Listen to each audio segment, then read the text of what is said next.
네, 좀 거북한 질문 좀 계속 이어가도록 하겠습니다. 그 후보 본인 얘기긴 한데요.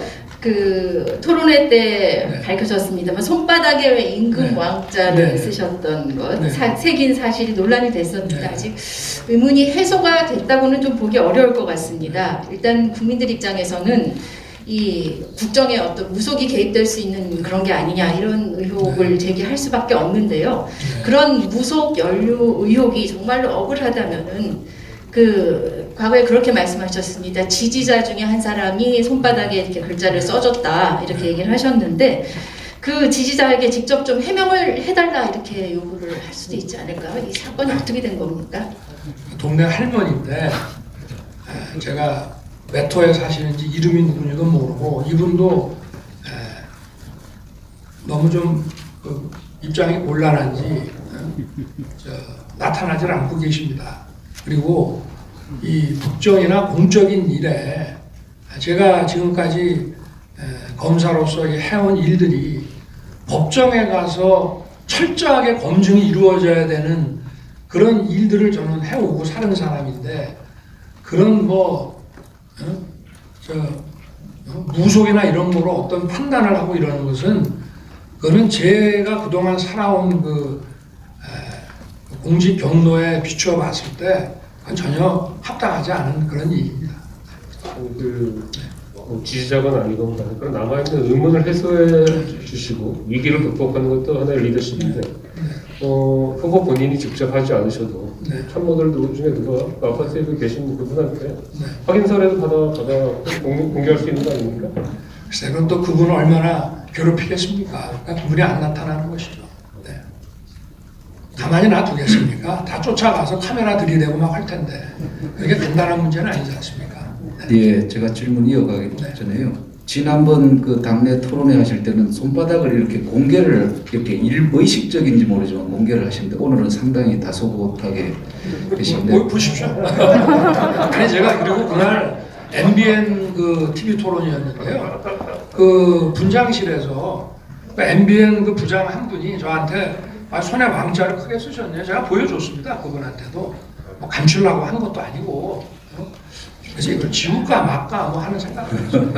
저는 대수롭지 않게 생각했기 때문에 그래서 저는 이게 MBN 관계자가 이거를 보셨기 때문에 왜냐하면 이게 잠깐 지나가고 마는 거라서 그걸 그게 소문이 났나 그래서 이게 아마 이게 제대로 보도가 된 건가라고 생각할 정도로 제가 하여튼 MBN 그 부장인지 국장인지 한 분이 그때 정확히 기억 안 나는데 원희룡 지사가 분장하고 있고 저는 소파에 앉아 있는데 제가 보여드렸습니다. 예, 질문 이어가겠습니다. 그 국정농단 특검 시절에 박근혜 대통령까지 수사 대상으로 확대할지를 놓고 후보자께서 천공이라는 사람에게 자문했다고 하는데 사실인지 하고요. 법과 원칙에 따라 결정해야 할 중대한 사안을 혹시 비공학적 차원에서 접근한 것 아닌지 아울러 평소 중요한 의사결정하실 때 스스로 고민해서 하는지 아니면 누구의 조언을 많이 듣는지 국민들이 궁금해합니다. 저 중요한 결정을 할 때 조언을 많이 듣습니다. 같이 일하는 사람들과 그리고 또 검찰 사건 처리면은 이미 이제 퇴직을 하고 변호사를 안 하고 계시는 아주 완전히 리타이어 하신 분들이나 같이 일하고 있는 동료나 후배들하고 의논을 많이 하고요. 저희가 해온 일들은 같이 일한 사람들과 의논을 해서 할 일이지 누구한테 제3자에게는 이게 여러 가지 보안 사항도 있고 해서 그건 의논할 수도 없는 문제고 그리고 박근혜 대통령 처리 문제는 기본적으로 특검이 박근혜 대통령이 탄핵되시기 전에 특검의 수사 권한은 이미 종료가 됐기 때문에 아예 원천적으로 특검의 수사 대상이 아니었습니다. 그래서 거기에 대해서는 고민하고 논할 그 사안 자체가 아니었다는 점을 말씀드리겠습니다. 그 천공 부분은 좀 세상에 알려진 것과 이제 또 네. 일방적인 주장일 수도 있고 그 후보님 대답 사이에서 저희가 이제 판단을 해보고 네. 있습니다. 그리고 아까 여러 사람의 의견을 듣는다는 말씀, 그것이 이제 앞으로 국정을 만약 어떤 당선이 되신다면 국정을 이끌어갈 리더십의 주요한 척도가 될 것 같은데 이 리더십 관련해서 저희가 좀 몇 가지 궁금한 게 있습니다. 네, 제가 질문 이어가겠습니다. 지금 여론조사를 보면은 정권 교체 여론은 높습니다만 윤 후보의 지지율은 한참 따라가지 못합니다. 그리고 윤 후보의 비호감도도 높습니다. 윤 후보 보시기에 본인의 어떤 점이 이런 비호감을 초래한다고 보시는 겁니까? 글쎄 제가 검사로서 그 재직할 때는 어쨌든 뭐 법에 따라서 엄정하게 사건을 처리하면 국민들이 기대하는 바를 100% 충족을 시키는 것이었겠지만 정치인으로서는 오히려 그런 검찰에 있을 때의 그 단호함이 오히려 그 국민 통합을 이루고 또 미래의 우리 국민들의 먹거리 문제라든지 이런 부분을 해결해 나가는데 그것만으로는 좀 부족하지 않느냐 하는 의구심을 좀 가지고 계실 거라고 저는 생각을 하고 또 저 역시도 그동안 그 정치를 시작한 이후 몇 달 동안 그 부분들에 대해서 아직 국민들께 충분히 설명을 못 드린 부분도 있을 거로 생각이 됩니다. 뿐만 아니라 저희 당의 내부 경선과 이 지금 본선을 치러오는 과정에서 지금도 아까 많이 지적을 하셨지만 정말 제가 느끼기에는 참 저에 대한 이런 그 흑색 선전도 이것이 많은 그 매체를 동원한 또 유튜브나 이런 걸 동원한 그런 부분도 정말 일일이 다 대응하기 어려울 정도로 그래서 어떻게 보면은 그냥 내버려 놔둔 부분이 있습니다. 제가 이런 게 사실은 총장 때부터 시작이 됐는데요. 2019년 하반기부터. 근데 그때는 공직에 있었기 때문에 그냥 내버려 뒀고 정치를 시작하고 나서도 저희 무슨 이 캠프라고 하는 것이 그런 걸 대응할 수 있는 역량이 안 됩니다. 지금은 이제 당이 이제 좀 전격적으로 나서다 보니까 전적으로 제가 당 중심의 선대위를 꾸리다 보니까 하지만 아직도 그 부분은 많이 부족하고 실제로 이런 흑색 선전이 막 들어올 때 그거를 일일이 대응하기가 참 힘듭니다. 워낙 많이 들어오니까. 그래서 저는 그래도 국민들께서 알아서 판단하시겠지라고 생각을 하고 있고 그래서 제 부족한 점과 이런 부분이 다 같이 결합이 돼가지고 좀 저에 대해서 아직도 의혹의 눈초리로 보시는 분들이 많이 있습니다만은 그거는 전적으로 제가 해결해야 될 문제이기 때문에 앞으로 선거일까지 최선을 다해서 국민들께 좀 믿음을 가질 수 있도록 노력하겠습니다. 예, 그 인사가 만사라고 합니다. 후보님 동의하십니까? 그렇습니다. 네, 대통령이 되시면 아마 수천 명의 인사를 결정해야 될 겁니다. 관련해서요. 2019년 7월 후보께서 검찰총장이 되시면서 단행한 첫 인사에서 과거 후보께서 함께 일했던 특수통 출신 후배들 요직을 많이 앉혔습니다. 그래서 검찰 내부에서도 이거 특수부 편향 인사 아니냐 하는 지적이 있었습니다. 그런 비판에 동의하시는지 하고요. 관련해서 당시 이제 후보의 그 인사로 승승장구했던 한동훈 검사장 등 특수통들이 그 이후 추미애 장관이 오면서 모두 좌천됐습니다. 총장 시절 이런 발탁한 후배 인사 혹시 지금 그 이제 후배들 중에는 뭐 한직에 가서 있는 분도 있는데 좀 후회가 되시는지 어떤지 좀 궁금합니다. 그 인사에 대해서 제가 그것도 사실은 초기에 이제 그 인사가 굉장히 전진 인사가 되다 보니까 좀 고참들이 많이 옷을 벗은 부분은 이제 있습니다. 그래서 제가 그 당시에는 좀 보수 언론으로부터 이 총장이 교체되고 나서 가장 많은 현직 검사들이 옷을 벗었다 이렇게 이제 보도가 났고 저도 비판을 받았습니다만은 그거는 이제 인사 자체가 좀 많이 전진 인사가 돼서 그런 부분이 있고요. 그리고 제가 인사를 전횡을 했다고 하는 얘기는 조국 수사 이후부터 여권에서 만들어낸 얘기입니다. 제가 검사장의 승진과 배치 부분에 대해서는 뭐 질문을 하시니까 제가 좀 답을 드리겠습니다만은 법무장관, 민정수석 또 검찰총장 이제 이미 발령은 그때 났습니다. 10월 11일자로 발령은 났고 25일부터 근무하는 것으로. 그래서 이제 검찰총장 취임 예정자하고 셋이서 검사장급 인사를 했습니다마는 승진 인사에 대해서는 제가 의견을 좀 냈고 그 중에 몇 사람은 제 의견이 반영이 돼서 승진된 사람이 있으나 검사장의 배치는 거의 80% 이상을 민정수석이 했다고 보시면 됩니다. 저는 중앙지검장, 뭐 남부지검장, 동부지검장 이런 것도 전부 민정수석이 했고 저는 이런 사람은 이렇다 저런 사람은 저렇다 하고 그 개별 그 인물에 대해서 제가 느낀 평을 하고 의견을 냈을 뿐이고 실제로는 제 의사와 달리 검사장이 배치된 경우가 대부분이었습니다. 그리고 승진자에 대한 그 추천과 몇 사람 제가 관철을 시키고 지방에 배치하는 부분에 대해서는 제가 의견을 내서 받아들여진 게 있습니다만은 그걸 전적으로 이 총장이 했다고 하는 거는 그건 말이 안 되는 얘기고요.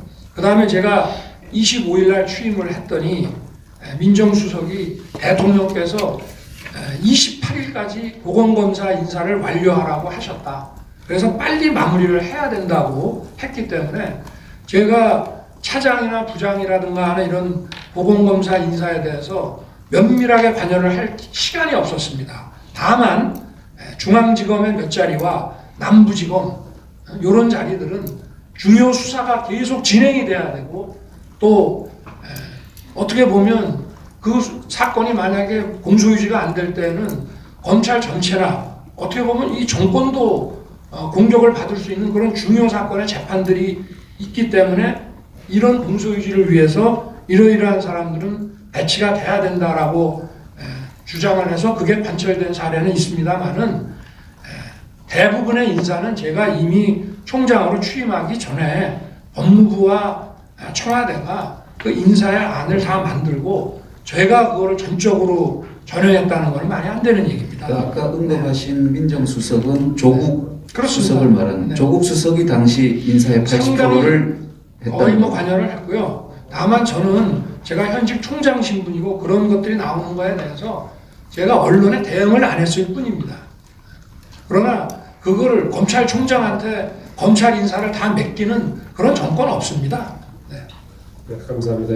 지금 저희가 거의 1시간 동안 과거, 오늘 기준으로 과거에 대해서 갖고 있는 의문을 여쭤보고 거기에 대해서 또 설명하시는 게 계속 반복되고 있는데 앞으로 미래에 대해서 좀 여쭤보겠습니다. 홍지영 위원이 준비한 질문이 있습니다. 좀 전에 검찰 인사에 대해서 얘기했는데 당신은 민정수석이 인사를 했다는 말씀을 하셨습니다. 그런데 이번에 선대위에도 또 전직 검사가 14명이 참여한 걸로 나오고 있는데요. 이번 인사는 그럼 어떻게 본인이 하신 건지 대통령이 되면은 특정 학맥이나 검찰 출신을 중용할 것이라는 이런 우려들도 많이 나오고 있습니다. 특히 검찰 공화국이 될 거라 이런 우려들도 있을 수가 있는데요. 이 부분에 대해서 어떻게 생각하십니까? 뭐 민주당에도 검사 출신이나 판사 출신이 많고요. 저희 당도 지금 이제 법조인들이 의회에 많이 진출하는 그런 상황이고 제가 알기로 미국 하원은 법조인이 75% 정도로 알고 있습니다. 이들의 상당수는 다 지역에서 어토니를 했던 사람들이고요. 저희 당에도 뭐 검사 출신들이 많습니다만은 이걸 검사 출신이라고 얘기를 해야 되는 건지 벌써 오래전에 10수년 전에 검사를 그만두고 3선, 4선 의원으로 들어온 사람들을 이거를 검사 출신이라고 해야 되는지에 대해서는 저는 좀 의문이고요. 그리고 제가 늦게 이제 최근에 이 당에 들어왔습니다만은 저는 이 선대위를 저처럼 이렇게 외부인이 당에 들어와서 당의 후보가 됐을 때는 보통은 당 중심의 그 선거를 하지 않고 별도 캠프를 꾸리고요.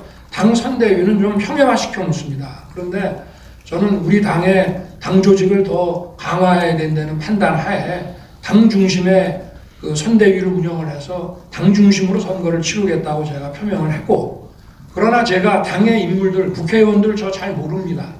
그분들이 뭐 가까운 분들은 좀 알지만 잘 모르고, 그래서 그분들의 추천을 받아서 지금 여기 선대위만 해도 주요 보직만 해도 100여 명이 넘는데, 그 검사 출신이 10몇 명이 있다고 해서 이거를 무슨 검찰 선대위라고 한다면은 그거는 좀 제가 보기에 받아들이기 좀 쉽지 않은 일이고요. 그리고 그 인사에 대해서는, 선대위 인사는 좀 이런 식으로 했습니다.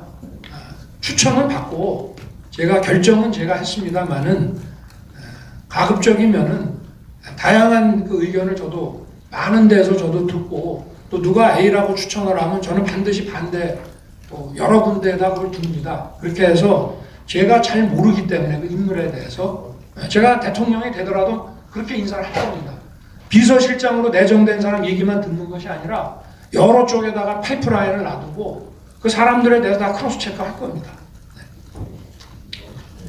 예, 지금 가장 논란이 되고 있는 질문 드리기 전에 짤막하게 입장만 좀 여쭤보겠습니다. 최근에 나온 거기 때문에 서울행정법원 판결에서 그 작년에 직무정지 2개월 징계가 정당하다는 걸로 판결이 났고, 중대 비행이라는 그 해석도 내려졌습니다. 윤 후보께서 6월 대선 출마 당시에 부당하게 쫓겨났다는 점을 부각하셨고, 그 다음에 법치와 공정을 강조하셨습니다. 이 두 판결은 윤 후보의 대선 출마 명분하고도 연결이 되는 거지만 이후에 집권하셨을 때 공직사회에 끼치는 영향도 적지 않을 것 같습니다. 짤막하게 이 판결 결과에 대해서 좀. 저는 뭐 개인적으로는 도저히 납득이 안 가는 판결이고요. 원래 그 징계에 관한 재판은요, 그 징계의 효력 정지는 받아내기가 거의 불가능합니다. 그리고 효력 정지가 나오면은 징계 취소는 그냥 자동으로 나오는 겁니다. 작년에 그 징계에 관한 효력 정지가 2건이 나왔는데요. 징계 청구를 하면서 발했던 법무장관의 직무명령에 대한 효력 정지, 그 다음에 징계 결정에 따른 징계 효력 정지, 이 2건을 전부 다 제가 받아냈는데, 이거는 기본적으로 내용에 대해서도 문제가 많지만 절차가 완전히 불법이라는 겁니다. 근데 대부분의 행정사건은 본안으로 넘어가기 전에 절차의 불법으로 거의 과반 이상의 사건들이 취소 판결이 나게 되어 있습니다. 그런데 그 가처분 단계에서 이건 명백히 절차가 위반됐다라고 선언한 부분을 그거를 다 받아들이고 판결을 했다는 것에 대해서는 저는 도저히 받아들일 수가 없는 판결이고, 대법원 판례에도 반하는 그런 내용들로 분석이 되고 있으니 이 부분은 항소심에서 좀 결과를 좀 지켜봐야 될 것 같습니다. 예, 이어서 질문하겠습니다. 그 윤핵관이라는 단어 혹시 들어보셨습니까? 표현? 많이 들어봤습니다. 예, 윤석열 캠프 핵심 관계자라는 걸로 지금 분석이 되고 있는데, 이준석 대표 같은 경우는 이 윤핵관으로 이름가 불리는 이가 윤 후보께서 있는 자리에서 이준석 대표 본인이 홍보비를 해먹는다, 이런 발언을 공개적으로 했습니다. 혹시 그런 얘기를 들으신 적이 없는지, 그리고 윤핵관이 누구인지 혹시 말씀해 주시겠습니까? 제가 이미 언론에도 얘기를 했습니다만은, 저는 윤핵관이라는 말을 다른 사람이 하는 건 제가 들어봤어도, 제가 이준석 대표가 홍보비를 해먹으려고 한다는 얘기는 들은 사실도 없고요. 이준석 대표를 홍보 미디어 총괄 본부장으로 바로 지명한 사람이 접니다. 제가 이준석 대표하고 단둘이 앉아서 선대위의 그 인사에 대해서 좀 논의를 하고, 저도 필요한 정보를 좀 공유해야 되겠다고 하는 과정에서, 제가 아무래도 조직총괄본부장은 이건 우리 당 조직을 운영하는 것이니까, 그래서 최다선 의원인 주호영 전 원내대표를 한테 맡기는 게 좋겠다, 이렇게 얘기를 하면서, 그런데 이 정말 중요한 게 홍보 미디어 총괄본부장인데 어디 적임자가 없느냐, 잘 아시지 않느냐, 이런 부분에 대해서 하고 제가 한번 물어보니까 그래서 제가 이거는 전문가한테 맡겨야 된다는데 어떻게 생각하냐 하니까, 전문가는 그 밑에 본부장을 시키면 되고 총괄 본부장은 제가 직접 직할을 한번 해보겠습니다. 그래서 저도 아주 그 자리에서 고맙다 하고 제가 쾌히 맡겼는데, 그리고 그 사실을 제가 여러 주위의 사람들한테 다 얘기를 해줬습니다. 그런데 어떻게 가사 그분이 그런 생각을 했더라도 어떻게 제 앞에서 그런 말을 할 수가 있겠습니까? 그건 말이 안 되는 얘기고요. 뭔가 중간에서 다른 사람들이 이 정치권이라고 하는 것은 또 뭐 음해와 이런 또 정확치 않은 이런 얘기들이 많이 난무하는 것 아니겠습니까? 꼭 진실만이 전달되는 건 아니지 않습니까? 저는 그런 얘기 들은 적이 없고, 저는 이준석 대표에 대해서 무한한 신뢰를 가지고 있고요. 감히 제 앞에서 이준석 대표를 험담할 만한 사람 별로 없습니다. 네. 그럼 윤핵관은 실체가 없다는 말로 이해도 되는 겁니까? 아니 뭐 일반 분들이 그런 얘기를 하시면은 제가 할 수 없지만 제 입장에서는 저는 그런 핵관이라는 거의 존재를 인정하지 않습니다. 네. 영입 인사 논란이 끊이지 않았습니다. 그 함익병 씨를 비롯해서 노재승 씨 영입을 할 때, 그럼 그 전에 어떤 발언에 대한 검증도 안 했는지, 그건 굉장히 쉬운 검증에 속하는데요. 안 했는지. 그다음에 특히 노재승 씨에 대해서는 논란 초기에 결단하지 못하고 며칠씩 끌며 사건을 키우다 결국 정리가 됐습니다. 또 어제는 박덕흠 의원에 대한 그 합류 뒤 철회 결정이 있기도 했고요. 그러면 왜 이렇게 이런 인사 실패가 나오는 것인지, 혹시 대통령이 되시면 그 인사 검증에 대해서도 결과 좀 포괄적으로 대통령이 책임을 지셔야 될 문제인데 어떻게 생각하십니까? 그렇습니다. 잘못된 거는 전부 다 제 책임이고, 다만 저는 이런 지적이 있고 잘못됐을 때는 즉각 철회를 하지 강행은 안 합니다. 그리고 검증이라고 하는 것을 이제 뭐 공직을 좀 지냈거나 이런 분들에 대해서는 좀 많이 알아보고 이렇게 하는데, 민간 영역에서 일하다가 오신 분들에 대해서 저희가 좀 그런 부분들이 좀 미흡했다. 그리고